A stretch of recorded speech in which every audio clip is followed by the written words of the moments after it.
Hi friends, welcome to परम classes channel. दोस्तों, परम क्लासेस चैनल में आप सभी का स्वागत है। दोस्तों, सबसे पहले हम बात करते हैं यूजीसी नेट की नई तारीख की जो आने वाली है। दोस्तों, सभी कयासों को दरकिनार रखते हुए यदि हम बात करें नई तारीख की जो यूजीसी नेट का एग्जाम होने वाला है, तो वह तारीख जून की लास्ट तारीख 30 जून और जुलाई का फर्स्ट वीक हो सकती है, according to UGC NTA NET department. Now friends, आज हम जान लेते हैं एक नया टॉपिक जो कि आपके यूजीसी नेट जो कि वापस होने वाला है, हर विषय के लिए वह उपयोगी है। हर विषय के लिए नहीं, आम आदमी के लिए भी उपयोगी हो। उस आधार पर हम समय की तो बचत कर ही सकते हैं, धन की बचत भी हो सकती है और श्रम हमने जो मेहनत कर रहे हैं उसकी बचत हो सकती है। उसका नाम है, चलिए एक चीज पूछता हूं, आप कोई भी सामान लेने जाते हैं, खाने पीने का, अनाज, क्या वो सीधा ही आप परचेज कर लेते हैं? जैसे कि मेरे को अनाज लेना है ना, तो मेरे को अनाज लेना है तो जैसे 20 क्विंटल लेना है या 5 किलो भी लेना है, तो क्या आप डायरेक्ट खरीद लेते हैं? नहीं, तो क्या करते हैं? हम लेते हैं सैंपल, हम लेते हैं नमूना और उसके आधार पर हम तय कर लेते हैं कि यह चीज है वो सही होगी। दोस्तों, बात क्या होती है, एक एग्जांपल हम घर से उठा लेते हैं। जब आलू को उबालने के लिए, चावल को उबालने के लिए रखा जाता है, उनमें से एक या दो को हम प्रेस करके देख लेते हैं कि उबला है या नहीं है। यह है सैंपलिंग। सैंपलिंग क्या होता है? समष्टि में से व्यष्टि का चयन करना और उस आधार पर निर्णय कर लेना। क्या है? निदर्शन है, प्रतिचयन है, न्यायादर्श है या नमूना है, और इंग्लिश में कहें तो सैंपलिंग है। सभी पर्यायवाची हैं एक दूसरे के। यदि आपको एग्जाम में न्यायादर्श पूछ लिया जाता है तो उसका इंग्लिश में देख लेना सैंपल ही मिलेगा। यदि आपको प्रतिदर्श पूछा जाता है तो सैंपलिंग मिलेगा, निदर्शन पूछा जाए तो भी सैंपलिंग मिलेगा, और प्रतिचयन पूछ लिया जाए तो भी सैंपलिंग मिलेगा। सबका इंग्लिश में एक ही है वर्ड, वह सैंपलिंग। दोस्तों, सैंपलिंग की जब बात आती है तो हम इसे समझ लेते हैं, सामान्य अर्थों में तो हम समझ लिया, लेकिन हमें यदि विस्तार से समझना है तो उसको जानना पड़ेगा, समझना पड़ेगा और कुछ परिभाषाओं पर ध्यान भी केंद्रित करना पड़ेगा। तो हम दोस्तों जान लेते हैं कि एक न्यायादर्श, प्रतिचयन, न्यायादर्श, निदर्शन या नमूना अथवा सैंपलिंग है क्या? दोस्तों, एक निदर्शन अथवा सैंपलिंग समग्र का वह अंश है, वह भाग है जिसका चयन अनुसंधान के उद्देश्य के लिए किया जाता है। दोस्तों, इसका मेन उद्देश्य क्या होता है? हम जब अनुसंधान की बात करते हैं, जब हम रिसर्च की बात करते हैं, तो हम सैंपलिंग का, हम डेटा कलेक्ट करने के लिए सैंपलिंग का यूज करते हैं, सैंपल लेते हैं। तो क्या है? एक अनुसंधान के उद्देश्य को पूरा करने के लिए हम इस वर्ड का प्रयोग किया जाता है, या मैक्रो में से माइक्रो का चयन किया जाता है, सिलेक्शन किया जाता है। बाद में बात करते हैं हम। शोध कार्य दो पद्धतियों पर आधारित होता है, सेंसस और निदर्शन, मतलब सैंपलिंग और संगणना। तो संगणना का मतलब क्या होता है?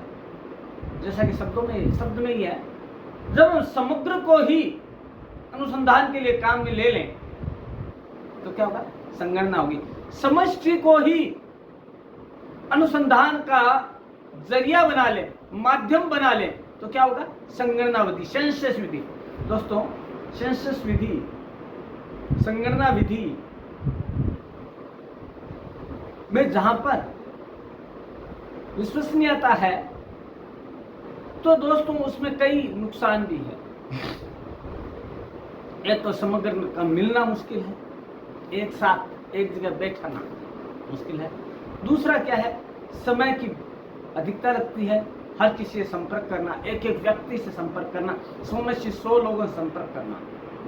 दूसरा क्या है, धन की समस्या। दोस्तों एक एक तक पहुंचने के लिए उसका समय तो मांगना ही पड़ता है, प्लस कईयों को पैसा भी देना पड़ता है। उसका इंटरव्यू लेना है तो उसको पेमेंट भी करना है, या किसी से जानकारी प्राप्त करना है तो उसको पेमेंट करना है। समय, धर्म, श्रम।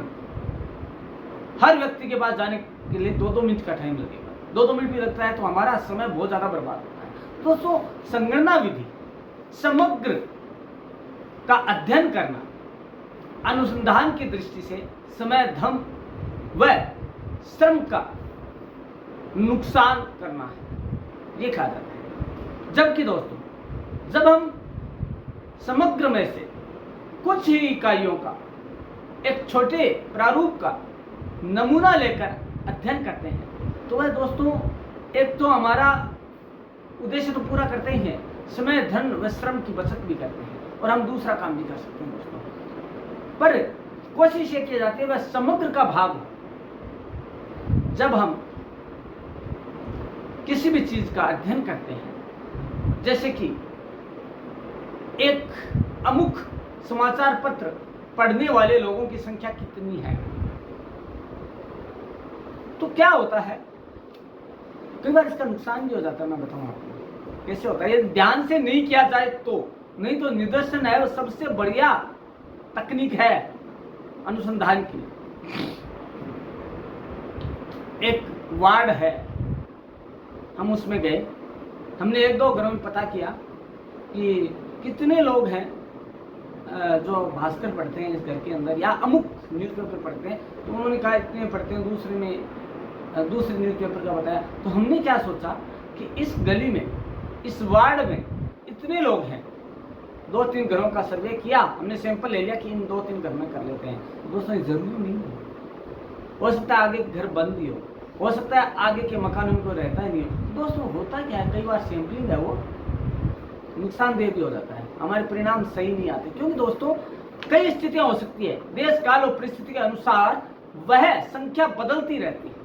कई लोग पलायन कर जाते हैं, कई नए आते हैं, कई इंग्लिश वाले पर्सन आते हैं, इंग्लिश न्यूज़पेपर पढ़ने वाले आते हैं, और कई हिंदी वाले उसमें जुड़ जाते हैं। दोस्तों ये क्या होता है, सैंपलिंग में कई बार प्रॉब्लम आ सकती है। लेकिन दोस्तों फिर भी कहा जाता है कि यदि मैक्रो में से माइक्रो का ध्यानपूर्वक उद्देश्य को ध्यान में रखकर चयन किया जाए तो अनुसंधान का उद्देश्य पूर्ण होने में समय नहीं लगता है। दोस्तों हम जान लेते हैं, संगणना विधि में अध्ययन विषय की समस्त इकाइयों का अध्ययन कर निष्कर्ष निकाला जाता है। जो हमने जाना कि मैक्रो 2 होता है, समष्टि और व्यष्टि। समष्टि में समग्र में जनसंख्या, इसका अध्ययन कर इसको शामिल करते हुए निष्कर्ष निकाला जाता है। दोस्तों जब विकास की बात करते हैं तो हम क्या करते हैं, प्रति व्यक्ति आय, पर कैपिटा इनकम देखते हैं, वो एक एक व्यक्ति की नहीं देखते। हम पर कैपिटा इनकम का मीन निकालते हैं, एवरेज निकालते हैं। वो किस आधार पर निकालते हैं, सैंपलिंग के आधार पर। लेकिन दोस्तों जैसे एक स्टेट है, उसमें 3 लाख लोग रह रहे हैं, 3 लाख। हमने पर कैपिटा इनकम के लिए 3 भागों में उस स्टेट को डिवाइड कर दिया। पर दोस्तों उनमें से जो हमने डिवाइड किया और जिनको हमने सैंपलिंग के लिए चुना, उसे कुछ इकाइयां तो प्रतिनिधित्व तो करेगी और कुछ नहीं करेगी। तो नमूना विधि कई बार फेलियर होता है, लेकिन वास्तविक स्थिति यही है कि 99% यह सही ही होता है बजाय संगणना विधि के। क्योंकि संगणना विधि या सेंसस विधि समग्र का अध्ययन करना पॉसिबल नहीं है, कतई पॉसिबल नहीं, संभव नहीं है। हर व्यक्ति तक जाना, हर व्यक्ति तक बात करना उस विषय के ऊपर संभव नहीं है, कोई न कोई छूट ही जाएगा। अब बात करते हैं हम निदर्शन क्या होता है। निदर्शन सभी इकाइयों का अध्ययन नहीं करता और समग्र में से कुछ इकाइयों को चुन लिया जाता है। समग्र means macro, macro means micro का अध्ययन चुन लिया जाता है। मतलब समग्र में से कुछ इकाइयों को चुनकर अध्ययन किया जाता है और उसी आधार पर निष्कर्ष निकाला जाता है। उसका चयन तो सैंपल कहलाता है। और चयन की जो प्रक्रिया है, process of selection, that is निदर्शन। सैंपलिंग, सैंपल और सैंपलिंग क्या था? सैंपल में तो नमूना हो गया, और चयन और नमूने की जो प्रक्रिया है उसे हम सैंपलिंग कहते हैं, जो कि समान इकाइयों का अच्छी तरीके से प्रतिनिधित्व करती है दोस्तों। लेकिन जरूरी है एक चीज का होना, क्या है जरूरी? कि हम जो भी विषय में कर रहे हैं चयन, उस समग्र का सही ढंग से प्रतिनिधित्व करें, समग्र इकाइयां सेम समान हो। जैसे हम लेने तो गेहूं गए, हमने गेहूं मांगे, उसने 10 जो थी बैग गेहूं के, उनमें से तो गेहूं दे दिए और 10 में से चावल दे दिए। लेकिन ये नमूना पद्धति नहीं है, सैंपलिंग नहीं है। हमने क्या मांगा? गेहूं के सैंपल, उसने गेहूं और चावल दोनों के दे दिए, तो ये समग्र का प्रतिनिधित्व नहीं है। या हमने मांगा कि गेहूं जो कि ए कैटेगरी का है, उसने मिक्स करके ए और बी का दोनों का दे दिया, सैंपल है वो तो। लेकिन दोस्तों ये भी नहीं है, क्योंकि हमने किस चीज की बात की? ए ग्रेड की, उसने ए और बी दोनों ग्रेड मिला के दे दिए। तो दोस्तों यह सही ढंग से नमूना विधि नहीं है।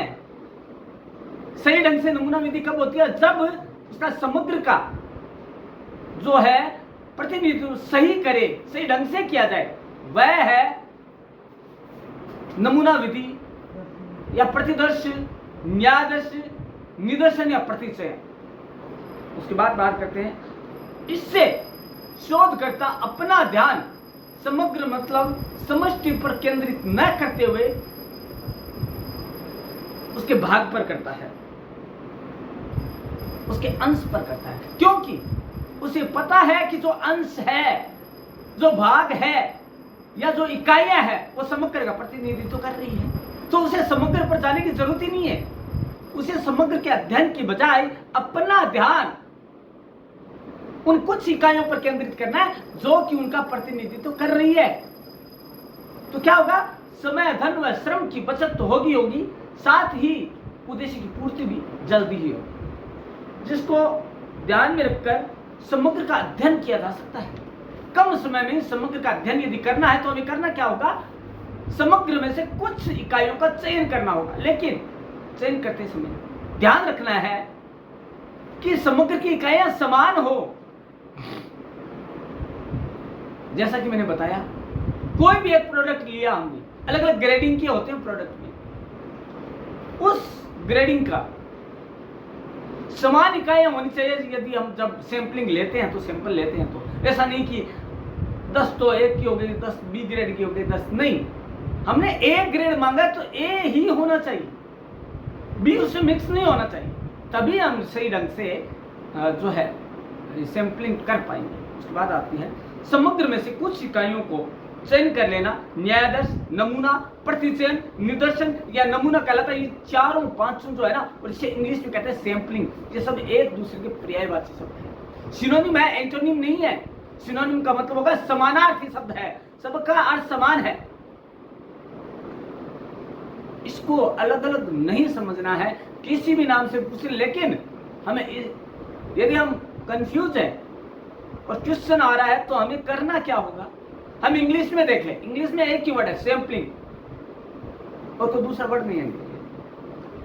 अब इसे समझने के लिए हम कुछ परिभाषाओं पर ध्यान केंद्रित करेंगे। दोस्तों ये जो परिभाषाएं हैं वो आपके परीक्षा की दृष्टि से भी बहुत महत्वपूर्ण है, क्योंकि किसी परिभाषा को दे देंगे और आपको समाजशास्त्री का नाम पूछ लें, निम्न में से यह परिभाषा किसकी है,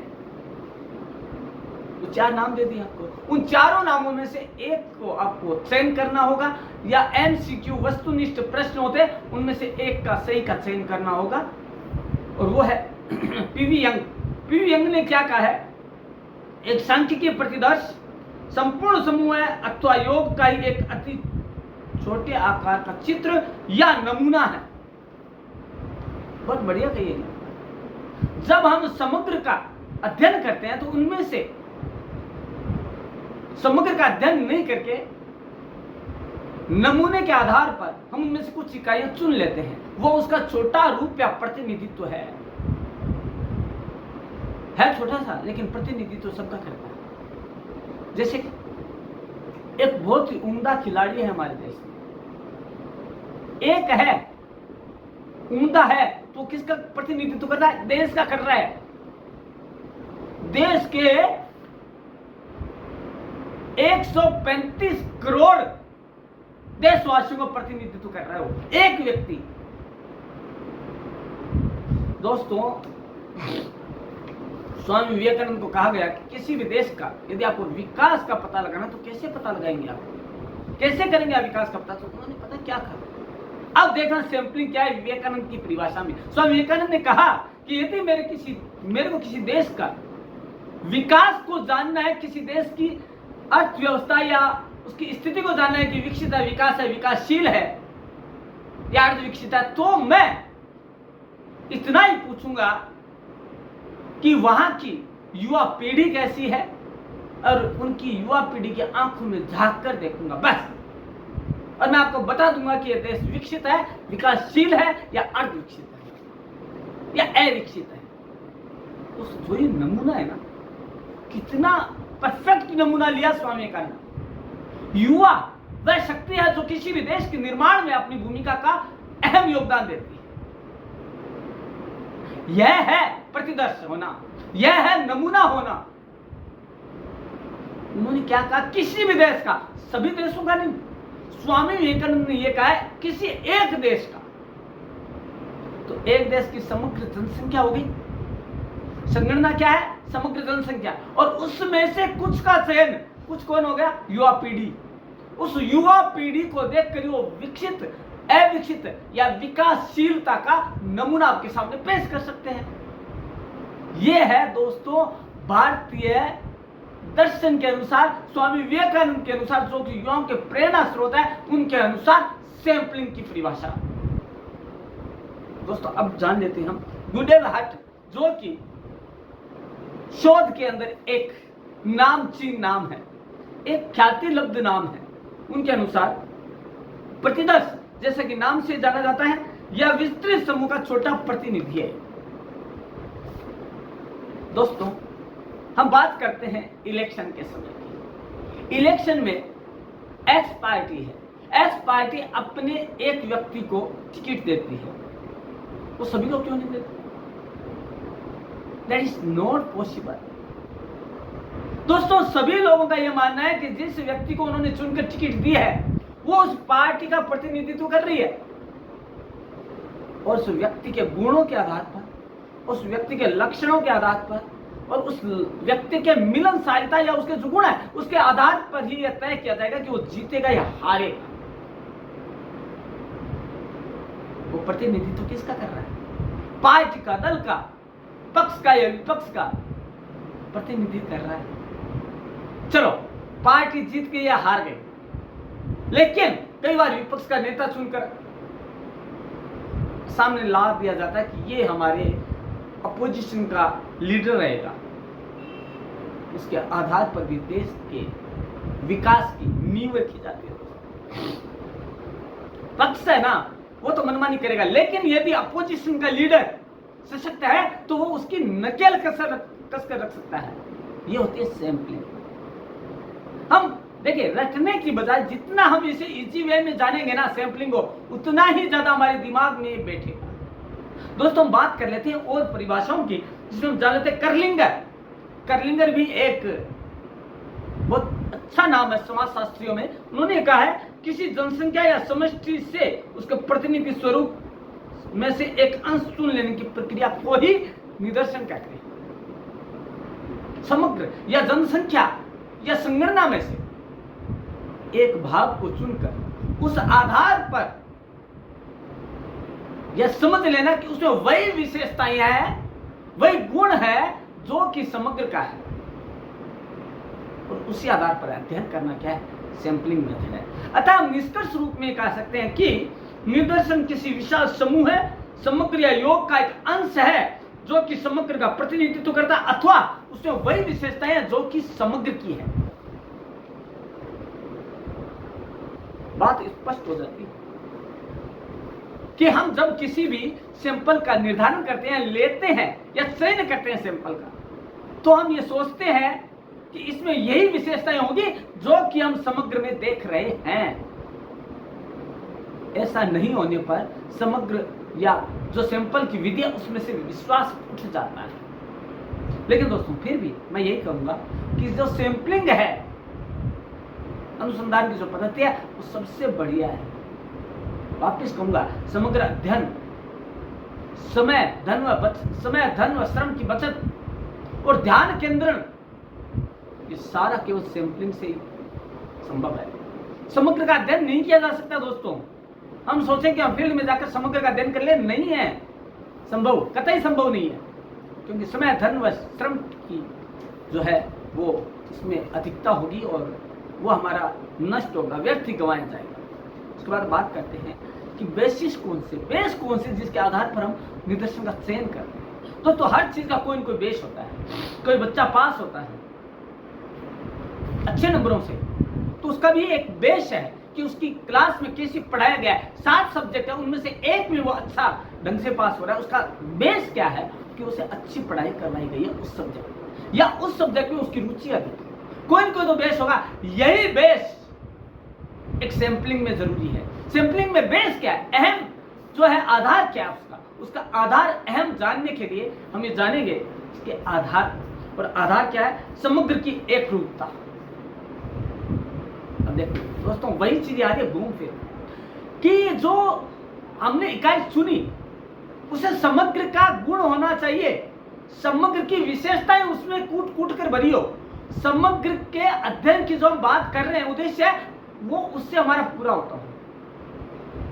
विशेषताएं, लक्षण, प्रकृति, ये सारी की सारी उसमें समष्टि की विद्यमान हो, तभी सैंपलिंग संभव हो सकती है, तभी सैंपलिंग से अध्ययन करना उपयोगी हो सकता है।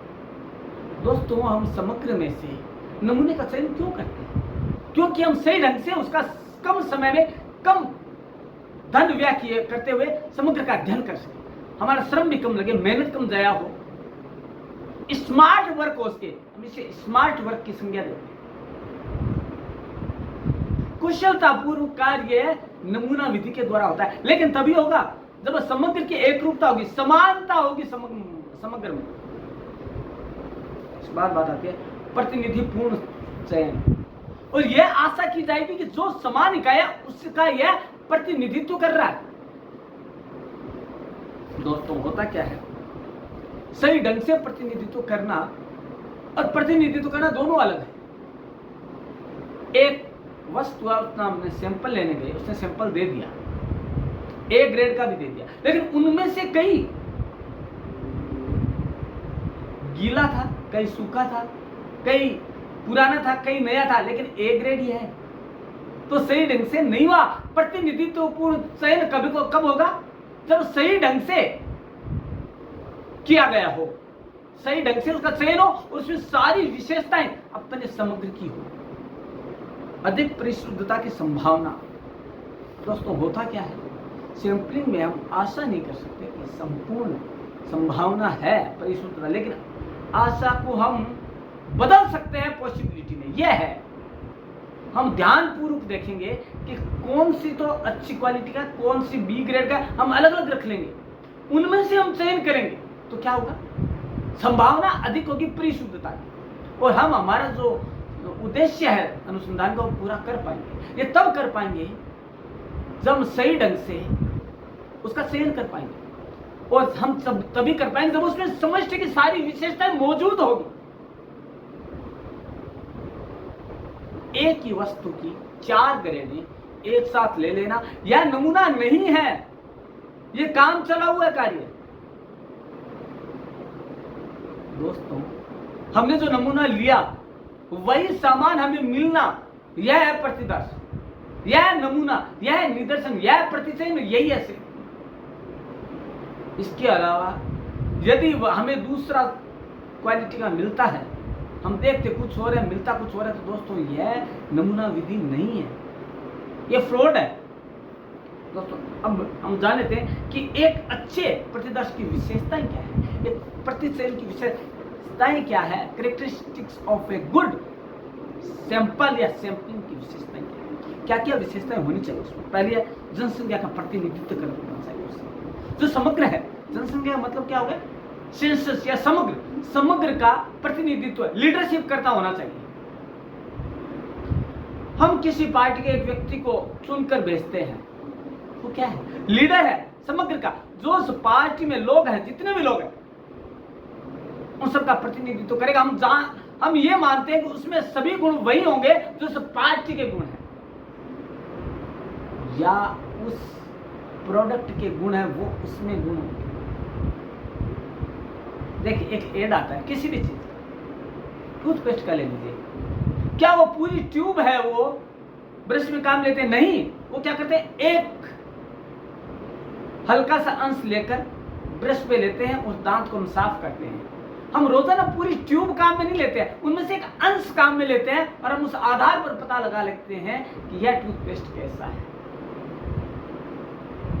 हम टेबलेट का 20 टेबलेट आती है एक पाउच के अंदर, उनमें से एक टेबलेट लेते हैं और हमें असर हो जाता है। हमने क्या 20 ली? क्या नहीं ली, क्योंकि वो एक टेबलेट में ही समग्र का गुण है कि जो 19 है उसी में से वो एक है।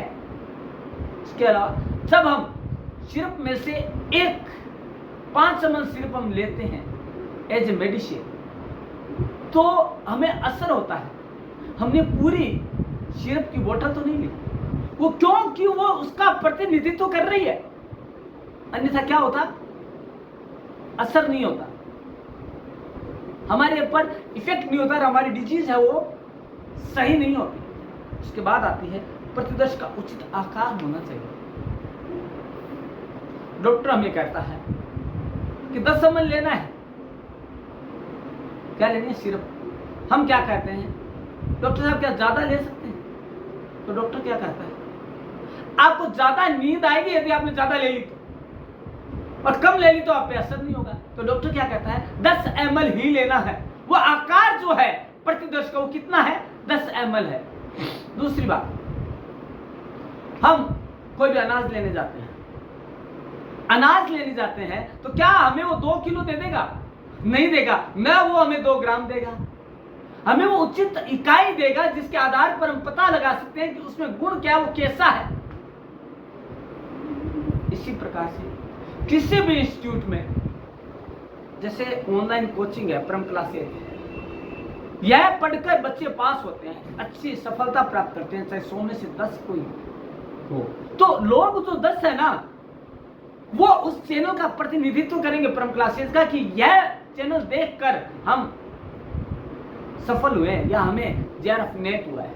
तो दोस्तों यह प्रतिदर्श होता है, यह नमूना होता है, समग्र को नहीं देखा जाता। कितने लोग, अब देखा जाता है कि 100 लोग हैं, 100 लोग या 1000 लोग देख रहे हैं इस चैनल परम क्लासेस को, तो उनमें से यह नमूना लिया जाता है कितने लोग देखते थे और कितनों का चयन हुआ।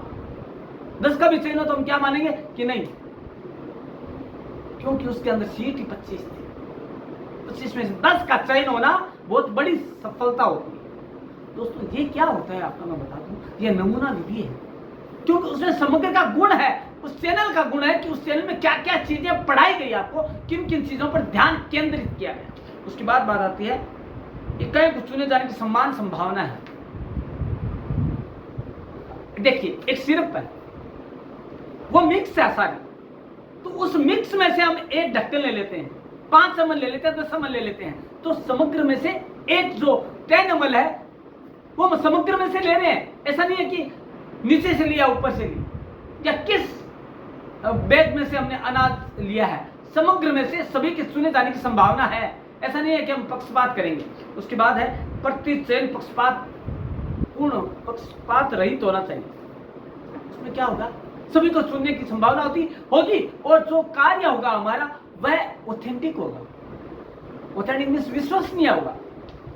उसके बाद अनुसंधान उद्देश्य के अनुरूप, हमारा अनुसंधान का उद्देश्य क्या है। जैसे हम रोजाना गए दुकान पर गए, एक ही दुकान पर रोजाना सैंपल आ रहे हैं, वो सही नहीं है। हमारा उद्देश्य क्या है कि खरीदना है, न कि समय की बर्बादी करनी है। हमारा मेन उद्देश्य क्या है, हमारी जो है तबीयत ठीक करनी है, हमें स्वस्थ रहना, तो हमें फॉलो करना पड़ेगा। हमारा उद्देश्य क्या है, हमें सही रहना, हमारी हेल्थ को सही ढंग से रखना है, तो हम क्या करेंगे, डॉक्टर के उन निर्देशों का, डायरेक्शंस का हम ध्यान में रखकर उपयोग करेंगे, तो क्या होगा, हमारे ऊपर उसका असर होगा। उसके बाद है समय, धन व श्रम की बचत होती है इसमें। दोस्तों मैंने पहले बता दिया कि हम एक बार में जाकर सैंपल ले आते हैं, दूसरी बार जाकर हम क्या करेंगे, हमें जो खरीदना हम खरीद के ले आएंगे, उसमें क्या होगा, समय, धन व श्रम की बचत है। उसके बाद है अनुसंधान इकाइयों का अनुपात क्या है, कितने अनुपात में वो इकाइयां हैं उसका निर्धारण करना आवश्यक है। उनमें से कितना अनुपात में हमने निदर्शन लिया या सैंपल का चयन किया, वो भी अनुपात तय करना जरूरी है। उसके बाद आता है संभाव्यता, सिद्धांत पर आधारित होना चाहिए। संभाव्यता क्या होता है, सभी को चुने जाने का समान अवसर हो, जैसे लॉटरी। लॉटरी में क्या किया जाता है कि सबकी चिट बनाकर रख दी जाती है, जैसा कि सिविल जज के एग्जाम में होता है। सिविल जज के एग्जाम में, प्री एग्जाम में जब इन्विजिलेटर की ड्यूटी लगाई जाती है तो सबके नाम की चिट बनाकर एक बाउल में डाल दिया जाता है। उनमें से कौन से रूम में किसकी ड्यूटी होगी या देखने के लिए चिट से निर्णय लिया जाता है कि किसको किस रूम में भेजना, किसकी क्या ड्यूटी होगी। यह है निदर्शन विधि, जिसमें समग्र को चुने जाने का पूरा अधिकार और लॉटरी विधि होती है। उसके बाद होता है आपका अशुद्धियों से मुक्त। दोस्तों यह अशुद्धियों से मुक्त होना चाहिए, तभी एक अच्छा निदर्शन हो सकता है। अशुद्धियों से मुक्त मतलब दवाई की एक्सपायरी डेट नहीं होनी चाहिए, दवाई वही होनी चाहिए जो कि डॉक्टर ने लिखा है, उसी कंपनी की होनी चाहिए जिससे कि जल्दी असर हो। यही चीज आम लाइफ में हम कोचिंग में पढ़ते हैं बच्चे, तो रिजल्ट कब अच्छा आएगा, जब सभी पर समान ध्यान दिया जाए। क्योंकि जब चयन किया जाएगा, उनमें से कुछ का चयन किया जाएगा कि किसी को भी पूछ लीजिए, सभी बच्चे हमारे समान हैं, तो किसी में से चयन का 3 का कर लिया हमने, क्या होगा। देखिए एक क्लास में मॉनिटर का चयन किया जाता है, सीएस का चयन किया जाता है, क्लास रिप्रेजेंटेटिव सीआर का किया जाता है। किस आधार पर किया जाता है कि इसमें समग्र क्लास के सभी गुण हैं, इसलिए प्रतिनिधित्व कर रहा है।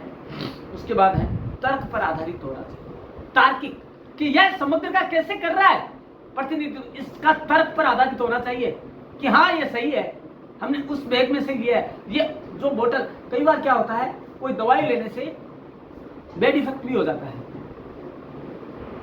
बेड इफेक्ट कैसे हुआ, होना ही नहीं चाहिए, तर्क हुआ। उस तर्क की परीक्षा कैसे की जाएगी, बोतल पर लिखी हुई डेट से मिलान किया जाएगा, एक्सपायरी डेट क्या है, बनी कब है, कौन सा साल्ट था, क्या दवाई थी, क्या लिखी थी और क्या दी गई। ये तर्क होते हैं, इस आधार पर हम निष्कर्ष तक पहुंचते हैं। उसके बाद है उच्च विश्वसनीयता स्तर होना चाहिए उसका, जो भी हम प्रक्रिया अपनाते हैं उसका स्तर खास होना चाहिए और विश्वसनीयता का स्तर उच्च होना चाहिए। देखिए दोस्तों, अलग अलग कंपनियों की सिरप होती है, अलग अलग कंपनियों के अनाज होते हैं, लेकिन वही अनाज, वही दवाई मार्केट में ज्यादा बिकेगी जिसका ट्रस्ट बहुत ज्यादा है, जिसमें लोगों का बिलीव ज्यादा है, क्योंकि वो उन्होंने यूज किया है उसका। सभी ने नहीं किया होगा, तो उनमें से कुछ लोगों ने ही यूज किया होगा, लेकिन वही ज्यादा चीज बिकती है, सेल होती है मार्केट में, जिसकी विश्वसनीयता का स्तर सबसे ज्यादा हो। कोचिंग बहुत सी है या ऑनलाइन चैनल बहुत से हैं, लेकिन प्रीमियम क्लासेस को लोग क्यों देखते हैं, क्योंकि विश्वसनीयता का स्तर उच्च है। उनका ये मानना है कि यदि हम प्रीमियम क्लासेस चैनल को देखेंगे, पढ़ेंगे, सुनेंगे, तो हमारी जो सफलता है उसके मापदंड उच्च होंगे और हम सफल निश्चित रूप से होंगे। दोस्तों ये तो थी विशेषताएं। अब हम जान लेते हैं किन सिद्धांतों के आधार पर निदर्शन का चुनाव किया जाता है। तो वो है अध्ययन उद्देश्यों का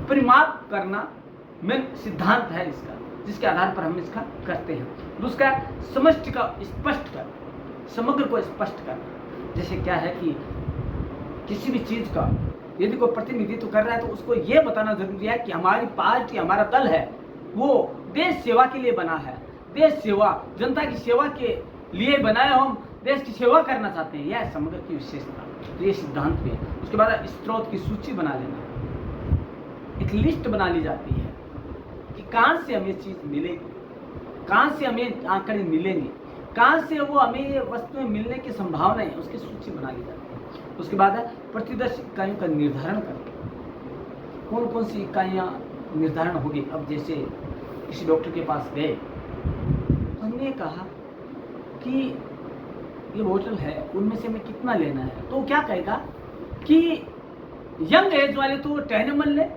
और जो चाइल्ड है वो 5 ml ले।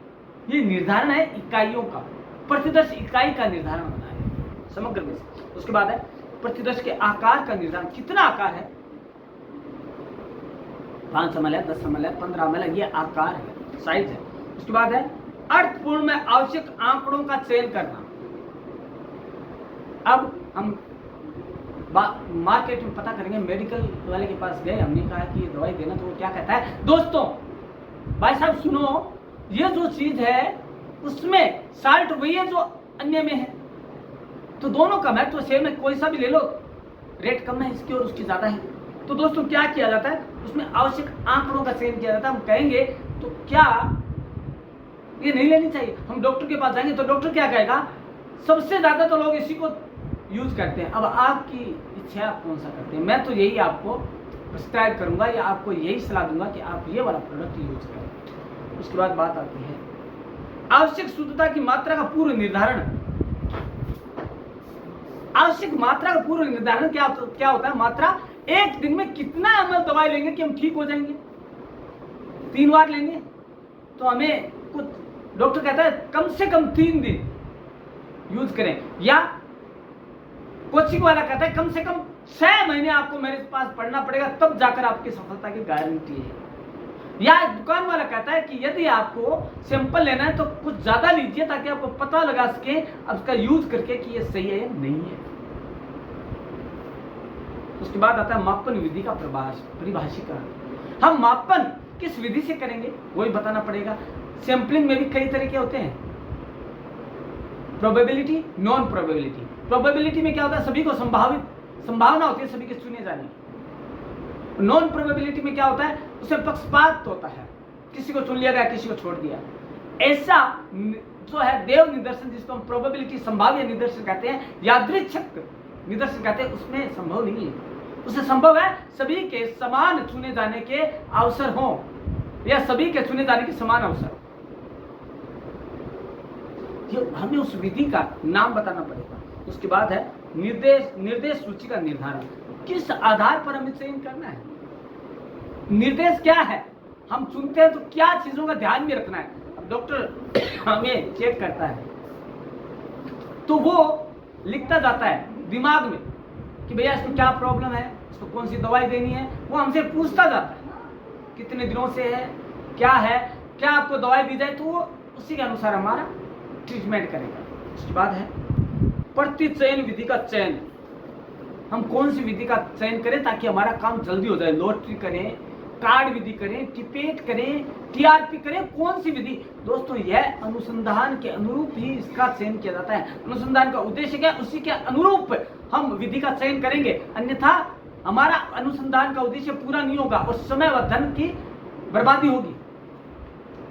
उसके बाद है पूर्व परीक्षण कर लेना। हम पूर्व परीक्षण कर लेंगे कि किस प्रकार की विधि है और विधि क्या पहले भी यूज में ली गई है। यदि यूज में ली गई है तो इसका निष्कर्ष क्या बताता है, उसका सार क्या बताता है, कितने प्रतिशत यह है सही है और कितनी प्रतिशत गलत है। यदि सही प्रतिशतता है, सही परसेंट में वो सही जाती है। दोस्तों लोग एक अमुक चैनल या अमुक कोचिंग की ओर आकर्षित क्यों होते हैं, क्योंकि उन्हें पता है कि ये जो नाम है वो स्वर्णिम अक्षरों में लिखा गया है, क्योंकि वहाँ की जो फैकल्टी है जो वो बहुत ज़्यादा एक्सपीरियंस्ड है। जैसे परम क्लासेज है, यहाँ की फैकल्टी 21 ईयर्स ओल्ड एक्सपीरियंस रखती है। तो दोस्तों कुछ ना कुछ उसमें अलग होता है कि उसका हम क्यों चयन करें, उसकी विशेषताओं के आधार पर चयन किया जाता है। उसके बाद अध्ययन क्षेत्र का सफल संगठन करना, जो अध्ययन कर रहे हैं उसका संगठन सही ढंग से हो, सही ढंग से उसमें से कुछ लोगों का चयन किया जाए। उसके बाद है आंकड़ों का विश्लेषण। हमें केवल चयन ही नहीं करना है, उसके आधार पर टेबुलेशन हो या तालिका हो, जो भी हम बनाते हैं उसके आधार पर उसका निष्कर्ष निकाला जाना कि इसका निष्कर्ष यह हुआ इसमें से 10 पास हुए, 10 फेल हुए, 3 है वो ये रहे। इसका निष्कर्ष क्या है कि ये 80% सक्सेसफुल है। ये तो दोस्तों ये सिद्धांत। अब हम जान लेते हैं उद्देश्य, जो आज का हमारा last but not least point है। तो हम जान लेते हैं कि पॉइंट कौन सा है, वह है उद्देश्य। उद्देश्य क्या है? जनसंख्या के मापदंडों का अनुमान लगाना। इसका मेन उद्देश्य क्या है? जनसंख्या के मापदंड क्या है, जनसंख्या क्या है, जनसंख्या के गुण क्या है, जनसंख्या में मूल्य क्या है, या जनसंख्या कहाँ की है, कैसी है, क्या है, उसका आधार का पता लगाना या अनुमान लगाना।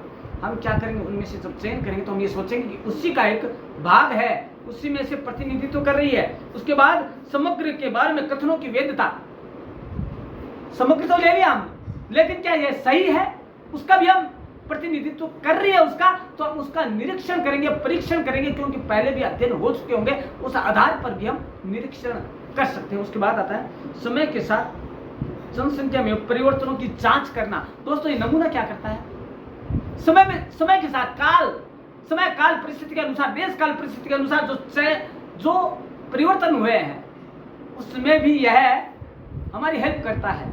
हम समय समय पर नमूने ले सकते हैं, उसके आधार पर हम परिणाम पर पहुंच सकते हैं। अब दोस्तों खाली 2 प्रकार का नाम बताऊंगा, उसका हम विस्तृत अध्ययन आगे की क्लास में करेंगे। 2 प्रकार हैं इसके सैंपलिंग के, 2 प्रकार मेन कौन से हैं मैंने बताया, सेंसस, समग्र और सैंपलिंग। लेकिन सेंसस तो हो गया एक ही प्रकार का, समग्र समष्टि जनसंख्या, लेकिन सैंपलिंग के कई प्रकार हैं, देव निदर्शन और असंभाव्य निदर्शन। देव निदर्शन उसको कहते हैं प्रोबेबिलिटी, यादृच्छिक, और नॉन प्रोबेबिलिटी अयादृच्छिक या असंभाव्य निदर्शन। संभाव्य निदर्शन के जैसे कि नाम ही है, सभी को समान संभावनाएं होती है चुने जाने की। देखिए एक आदमी को टिकट मिलती है, सभी को समान अधिकार है, किसी को भी टिकट दिया जा सकता है, किसी को भी सीएम बनाया जा सकता है, जो कि जिसने अच्छा काम किया हो। तो दोस्तों इसमें लॉटरी विधि, टिपेट विधि, कार्ड विधि कई है। ऐसे ही यादृच्छिक में है। अयादृच्छिक में क्या होता है, संभावना नहीं होती है सभी के चुने की, उसमें पक्षपातपूर्ण रवैया होता है, जिस पर संगठन के अहम व्यक्ति का अधिक ज्यादा प्रभाव है, जिसके प्रभाव में वो है, उसी का चयन किया जाता है। तो दोस्तों आज आपने जाना कि सैंपलिंग होता क्या है, एक सैंपलिंग का क्या महत्व है, सैंपलिंग के क्या सिद्धांत है, क्या उद्देश्य, क्या विशेषताएं हैं और क्या परिभाषाएं। दोस्तों आपका यूजीसी नेट का जो पुनः होने वाला है एग्जाम, उसके लिए या बहुत ज्यादा महत्वपूर्ण है। दोस्तों सैंपलिंग के बारे में पूछ लेंगे, निम्न में से कौन सा सैंपल है, या यह परिभाषा किसने दी है। तो दोस्तों इसके बारे में आज का प्लस कल का 3-4 दिन का वीडियो देखें दोस्तों, आपको पूरा का पूरा आपका सैंपलिंग का जो क्लियर है कॉन्सेप्ट, वो क्लियर हो जाएगा। तो दोस्तों देखते रहिएगा, जानते रहिएगा परम क्लासेस चैनल को। कल हम मिलते हैं इसी समय इसी मंच पर। धन्यवाद।